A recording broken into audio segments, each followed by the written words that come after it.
Ash havoc. More misery for thousands of air passengers as a vast cloud spewing from an Icelandic volcano continues to drift over Europe. No delay, Polish president's funeral to go ahead on Sunday, despite fears Europe's no-fly zone will prevent world leaders from attending. Facing fraud, US banking giant Goldman Sachs is accused by America's financial watchdog.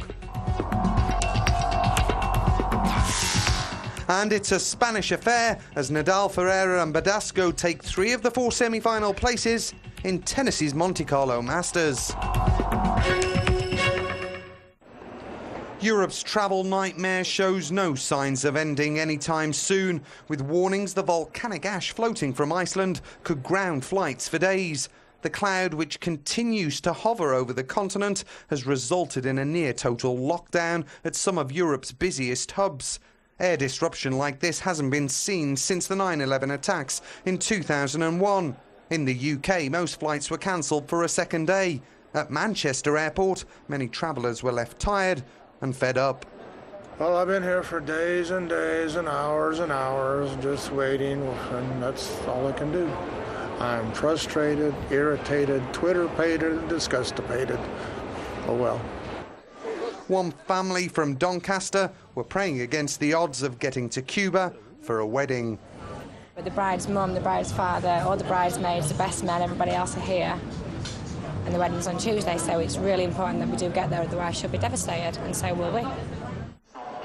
With planes down, the havoc caused by the thousands left stranded has placed a huge strain on other forms of transport, notably trains, buses and ferries. All 58 of the Eurostar's cross-channel services were full on Friday, carrying more than 46,000 passengers. A boon for the firm, but not so pleasant for those trying to get home. Was it difficult to buy a ticket? Yeah, very difficult. I've got a fold-down seat, so it's going to be a long journey for 2 hours. So. Ferry services have also been chocker, with thousands of extra bookings across the English Channel and from Britain to Ireland. One London taxi firm also said it had taken requests for trips to Paris, Milan, Zurich and Salzburg in Austria. Health authorities in Europe say the risks from ash spewing from the erupting volcano in Iceland are still small, in spite of concerns the cloud could be harmful to people with breathing problems. So far, the plume crossing the continent continues to linger in the upper atmosphere. This French health expert said currently there's no evidence to say the cloud's particles will have effects different to what we have in the urban atmosphere. But about a quarter of the particles coming from the volcano are less than 10 microns in size, the most dangerous as they can penetrate deeper in the lungs. If those fall, they could cause harm to people with respiratory difficulties. In the short term, this linked with the increase of pollution levels from urban particles means we face more problems with asthma, cardiovascular diseases and calls to emergency services and hospitals.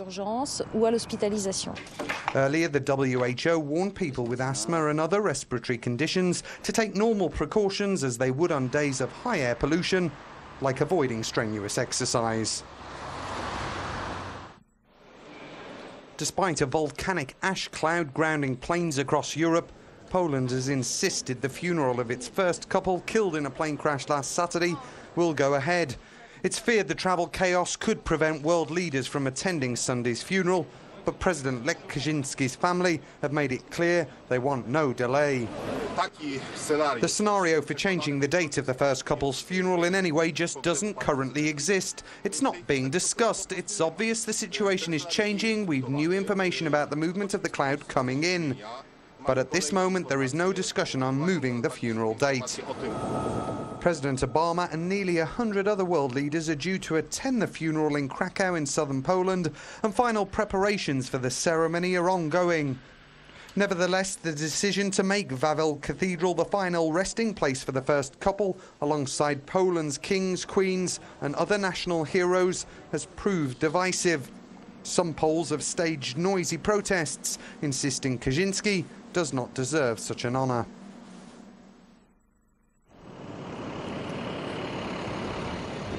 US investment bank Goldman Sachs has been accused of defrauding investors by financial regulators on Wall Street.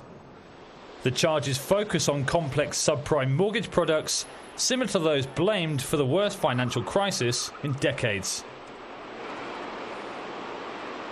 They've got a reputation for having very, very aggressive trading and very, very smart people working there. That's long been the case. They've had decades of the reputation of being one of the top investment banks, and they certainly seem to have come out of the financial crisis in better shape than some of their competitors did. Goldman Sachs created the securities in 2007, just as the US housing market began to falter. The Securities and Exchange Commission says Goldman failed to disclose that a major hedge fund helped pick the investments and had taken speculative positions that they would fall in value. Investors are believed to have lost as much as $1 billion. At the close of trading in New York, the price of Goldman Sachs shares stood at $160.70, down 12% in the day's trading. Turkish Cypriots go to the polls tomorrow to elect a new leader in a vote that will have ramifications far beyond the territory's boundaries. Barring a last-minute upset, hardline right-winger Dervish Erolu is set to win. Northern Cyprus's Prime Minister, he supports separate sovereignty for the breakaway administration, which only Turkey recognises.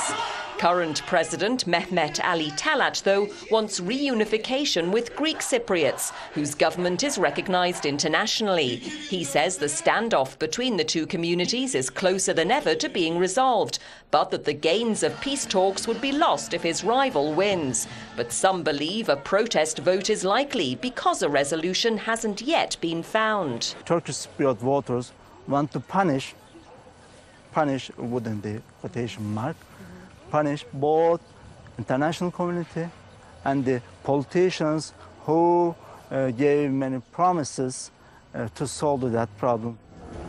The vote's outcome has major implications for Turkey. Its EU aspirations largely depend on the resolution of the decades-old dispute on the ethnically divided island.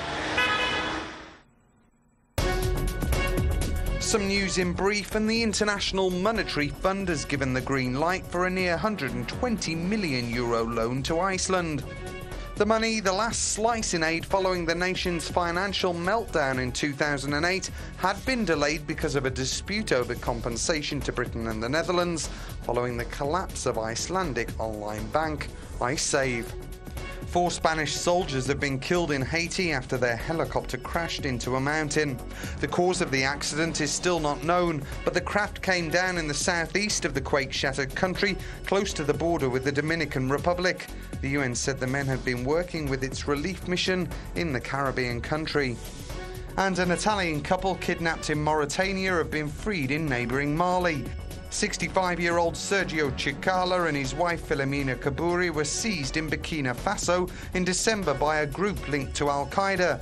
They had threatened to kill them unless imprisoned members of the group were released. Further pressure on Pope Benedict over child abuse. A group of men in Malta who say they were sexually abused by Catholic priests are demanding an audience with the Pope. Benedict XVI is visiting the island this weekend, one of the most Catholic countries in Europe where divorce remains illegal. The trip had been planned for months, but the pontiff is unlikely to get any respite from the child abuse scandal rocking the church. A group of 10 men began court proceedings against 3 priests 7 years ago, but the case is still pending. Used to masturbate me, and after 7 o'clock, you know, we go to downstairs to see for the mass, and we see him celebrating the mass. So imagine how you feel. I wish to meet the Pope, and the Pope he knows the truth, okay. And I wish to apologize for the victims in Malta, because he went in Australia, America, he apologized. The Vatican has not yet said if the Pope will meet the victims group in Malta. Benedict has not yet spoken out directly on the new wave of sexual abuse allegations hounding the church in numerous countries. Meanwhile, his followers are gathered in St. Peter's Square for his 83rd birthday. I express all my affection for him, says this nun, and I thank him for everything he says, which is really profound. I'm very happy for his transparency, for his courage, for his faith, and also his meekness.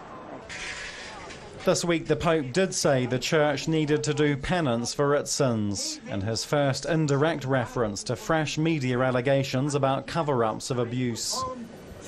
In the Pope's native Germany, victims groups have held demonstrations to draw attention to the plight of victims. Nach Mainz.